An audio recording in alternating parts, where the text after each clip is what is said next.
بسم اللہ الرحمن الرحیم۔ ایک ساتھی کا سوال یہ ہے کہ من کنت مولاہ فعلی مولا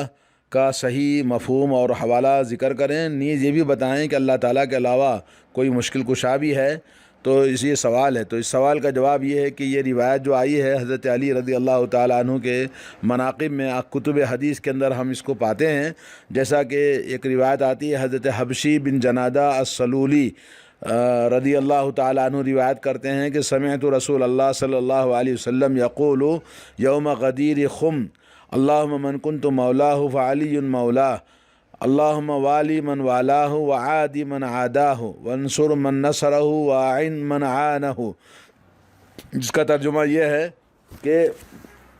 جس کا میں دوست ہوں علی بھی اس کا دوست ہے، اے اللہ جو علی سے دوستی لگائے تو بھی اسے اپنا دوست بنا لے، اور جو اس سے دشمنی رکھے اس کا تو بھی دشمن ہو جا، اور جو علی کی مدد کرے تم اس کی مدد کرو، اور جو علی کا ساتھ دے، اور وَعِن مَنْ عَانَهُ جو اس کی اعانت کرے تم اس کی اعانت کرو۔ یہ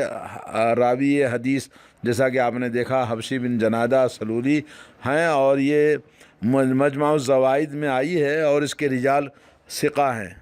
ایک اور روایت ہے حضرت براء ابن عازب رضی اللہ تعالیٰ عنہ سے، جس کے میں یہ آتا ہے کہ اقبلنا مع رسول اللہ صلی اللہ علیہ وسلم فی حجۃ الوداع حجہ، ہم رسول اللہ صلی اللہ علیہ وسلم کے ساتھ حج کے بعد حجۃ الوداع جس میں آپ نے حج کیا تھا واپس لوٹ رہے تھے، اور راستے میں ایک مقام پر پہنچے تو وہاں اعلان ہوا الصلاۃ جامعۃ، نماز کے لیے سب کو اکٹھا کیا۔ پھر اس کے بعد رسول اللہ صلی اللہ علیہ وسلم فاخذ بید علی رضی اللہ عنہ، حضرت علی رضی اللہ تعالیٰ عنہ کا ہاتھ پکڑ کر آپ نے بتایا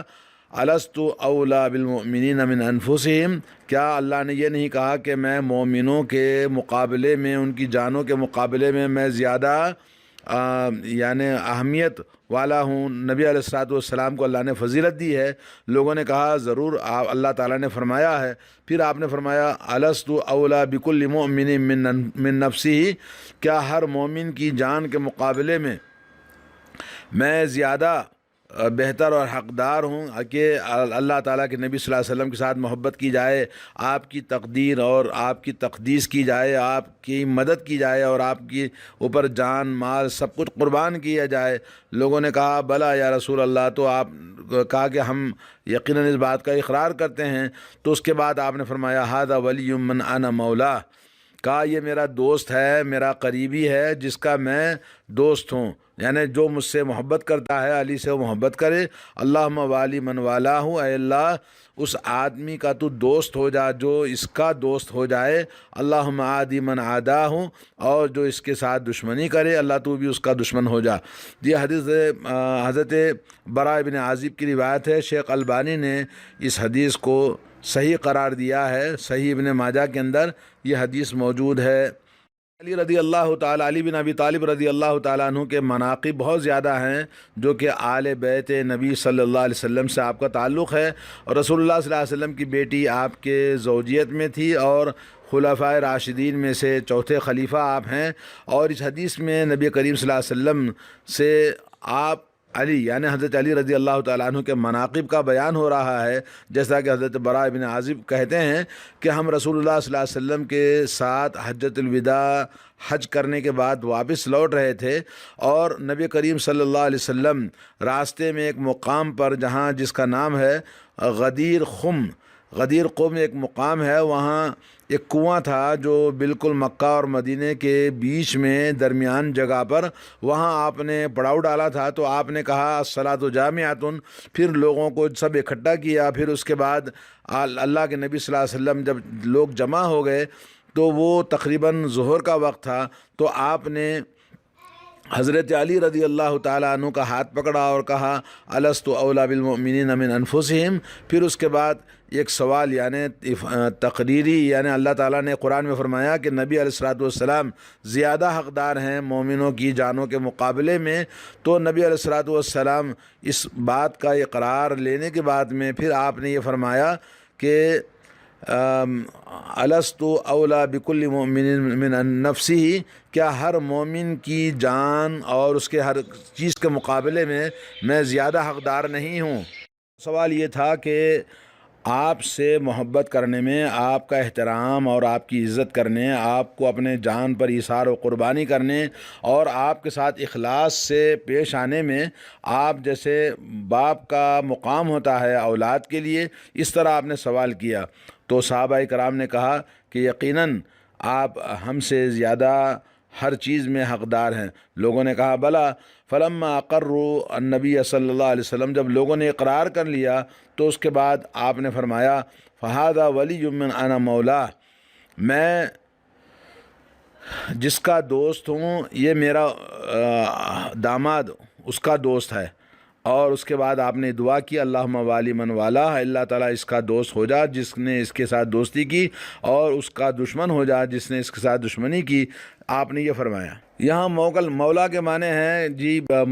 دوست کے ہیں اور مدد کرنے والے کے ہیں، ساتھ دینے والے کے ہیں۔ تو یہ حدیث اس بات سے تعلق رکھتی ہے کہ اس میں حضرت علی رضی اللہ تعالیٰ عنہ آل بیت سے ہیں، ان کے ساتھ تعلق اور محبت اور ان کی عزت و احترام اور ان کے ساتھ اخلاص سے ہمارا برتاؤ ہونا چاہیے۔ اس میں آپ خلیفہ ہیں یہ اس بات کا کوئی دعویٰ نہیں ہے جیسے کہ شیعہ دعویٰ کرتے ہیں، اور یہ حدیث حضرت علی رضی اللہ تعالیٰ عنہ سے محبت اس لیے کہ نبی علیہ الصلوۃ والسلام کی محبت کی وجہ سے۔ اور یہ حدیث مسند احمد میں، طبرانی کبیر میں، اور مجموع الزوائد میں، مسند بزار میں، اور کتاب السنہ لابن ابی عاصم کے اندر موجود ہے۔ مذکورہ بالا حدیث کا مفہوم اس کے الفاظ سے بالکل واضح ہے کہ یہاں مولا سے مراد دوست کے ہیں۔ یہاں مولا سے مراد نہ خلیفہ جیسا کہ بعض شیعہ کا جو دعویٰ ہے، اور نہ ہی مشکل کشا اور حاجت روا، بلکہ خلیفہ بلا فصل ابو بکر صدیق رضی اللہ تعالیٰ عنہ ہیں رسول اللہ صلی اللہ علیہ وسلم کے بعد، اور مشکل کشا اور حاجت روا تو صرف اللہ عز و جل کی ذات ہے جو ہر کسی کے نفع و نقصان کا مالک ہے۔ اللہ رب العالمین کا ارشاد ہے وَإِن يَمْسَسْكَ اللَّهُ بِضُرٍّ فَلَا كَاشِفَ لَهُ إِلَّا هُوَ وَإِن يُرِدْكَ بِخَيْرٍ فَلَا رَادَّ لِفَضْلِهِ يُصِيبُ بِهِ مَن يَشَاءُ مِنْ عِبَادِهِ وَهُوَ الْغَفُورُ الرَّحِيمُ۔ اور اگر تمہیں کوئی تکلیف پہنچا دے تو اسے دور کرنے والا کوئی نہیں، اور اگر وہ آپ کے ساتھ کسی بھلائی کا ارادہ کر لے تو اس کے فضل کو روکنے والا بھی کوئی نہیں۔ وہ اپنے فضل سے اپنے بندوں میں سے جسے چاہتا ہے عطا کرتا ہے، اور وہ بہت بخشنے والا مہربان ہے۔ اس آیت کریمہ سے معلوم ہوا کہ مشکل کشا اور مصیبت کو دور کرنے والا اللہ صرف اللہ عز و جل کی ذات ہے، اس کے علاوہ کوئی دوسرا نہیں ہے۔ جیسا کہ لوگ جہالت والے، قبر والے اور یہ شیعہ کے پیداوار یہ جو بریلوی ہیں، یہ سب اسی طرح سے الٹے سیدھے لوگوں کے سامنے قصے اور خبر والوں کے قصے کہ وہ بڑے مشکل کشا ہیں، آپ کی حاجت روائی ہوتی ہے، اور یہاں جو بھی آتا اس کی منتیں پوری ہوتی ہیں، سب جھوٹ بولتے ہیں۔ اللہ نے فرمایا اَمَّن يُجِيبُ الْمُضْطَرَّ إِذَا دَعَاهُ وَيَكْشِفُ السُّوءَ وَيَجْعَلُكُمْ خُلَفَاءَ الْأَرْضِ أَإِلَٰهٌ مَّعَ اللَّهِ قَلِيلًا مَّا تَذَكَّرُونَ۔ بے کس اور لاچار انسان جب پکارے تو اس کی پکار کو قبول کر کے کون ہے جو اس کی مصیبت کو دور کرتا ہے اور تمہیں زمین کا خلیفہ بناتا ہے؟ کیا اللہ تعالیٰ کے ساتھ کوئی اور معبود بھی ہے جو مشکل کشائی کرے اور حاجت روائی کرے؟ تم بہت کم نصیحت حاصل کرتے ہو۔ اللہ تعالیٰ نے سورہ نحل آیت نمبر 26۔ تو اس سے معلوم یہ ہوا کہ نبی کریم صلی اللہ علیہ وسلم کی ایک اور حدیث ہے، حضرت عبداللہ بن عباس رضی اللہ صلی اللہ علیہ وسلم نے فرمایا وَإِذَا سَأَلْتَ فَاسْأَلِ اللَّهَ وَإِذَا اسْتَعَنْتَ فَاسْتَعِنْ بِاللَّهِ وَاعْلَمْ أَنَّ الْأُمَّةَ لَوِ اجْتَمَعُوا عَلَىٰ يَنْفَعُوكَ بِشَيْءٍ لَمْ يَنْفَعُوكَ إِلَّا بِشَيْءٍ قَدْ كَتَبَهُ اللَّهُ لَكَ وَلَوِ اجْتَمَعُوا عَلَىٰ يَضُرُّوكَ بِشَيْءٍ لَمْ يَضُرُّوكَ إِلَّا بِشَيْءٍ قَدْ كَتَبَهُ اللَّهُ عَلَيْكَ۔ یہ حدیث مسند احمد میں، ترمذی میں، اور اسی طرح سے مشکات کے اندر بھی حدیث موجود ہے۔ ترجمہ یہ ہے کہ اور جب بھی تو سوال کرے تو اللہ تعالیٰ سے سوال کر، اور جب بھی تم کو مدد طلب کرنا ہو تو صرف اللہ عز و جل سے مدد طلب کرو۔ یقین کر لو بلا شبہ اگر ساری امت اس بات پر جمع ہو جائے کہ تمہیں کسی چیز کا نفع پہنچائے تو وہ ہرگز نفع نہیں پہنچا سکتے مگر وہی جو اللہ تعالیٰ نے تمہارے لیے لکھ دیا ہے۔ اگر ساری امت تجھے جمع ہو کر نقصان پہنچانے پر اکٹھی ہو جائے تو نقصان نہیں پہنچا سکتے مگر وہی جو اللہ تعالیٰ نے تمہارے لیے مقدر میں لکھ دیا ہے۔ مذکورہ آیات اور صحیح احادیث سے معلوم ہوا کہ ہر قسم کے نفع و نقصان کا مالک اور مشکل کشا اور حاجت روا اور انسان کی دعاؤں کو سننے والا اور ان کی ضرورتوں کو پورا کرنے والا صرف اللہ عز و جل کی ذات ہے۔ کائنات میں کوئی فرد بھی کسی کا نفع و نقصان کا مالک نہیں ہے اور نہ کسی کو فائدہ پہنچا سکتا ہے۔ رسول اللہ صلی اللہ علیہ وسلم نے بھی عبداللہ بن عباس رضی اللہ تعالیٰ عنہ کو نصیحت کرتے ہوئے یہ بات سمجھا دی کہ آپ کی امت میں سے کوئی بھی نفع و نقصان پہنچانے کی پوری طرح تمہیں کوشش کرے تو کوئی بھی تمہیں نفع یا نقصان، پوری امت مل کر بھی تمہیں نفع نقصان نہیں پہنچا سکتی۔ یعنی کوئی بھی کسی کی قسمت کا مالک نہیں ہے، ہر قسم کا اختیار اللہ کے پاس ہے، وہی مختار کل ہے، وہی مشکل کشا ہے اور وہی حاجت روا ہے۔ اس مسئلے کی اچھی طرح سے مسلمانوں میں یہ عقیدہ ہونا چاہیے۔ آج حضرت علی رضی اللہ تعالیٰ عنہ کے نام سے اس طرح کی احادیث کو پیش کر کے لوگوں کو گمراہ کرتے ہیں اور ان کی آڑ میں اولیاء اللہ، درگاہیں، مزارات اور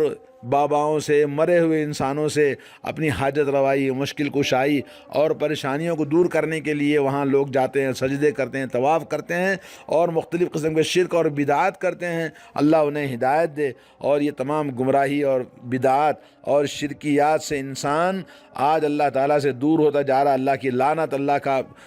غضب امت مسلمہ پر آج موجود ہے، جیسا کہ ہم دیکھ رہے ہیں۔ اللہ تعالیٰ ہم سب کو ہدایت دے۔ اللہ تعالیٰ ہم سب کو کتاب اللہ، سنت رسول اللہ کا علم حاصل کرنے اور صحیح عقیدہ، ایمان اور اپنے عقائد کو، اعمال کو درست کرنے کی توفیق عطا فرمائے۔ وصلی اللہ علی نبینا محمد وعلی آلہ واصحابہ اجمعین۔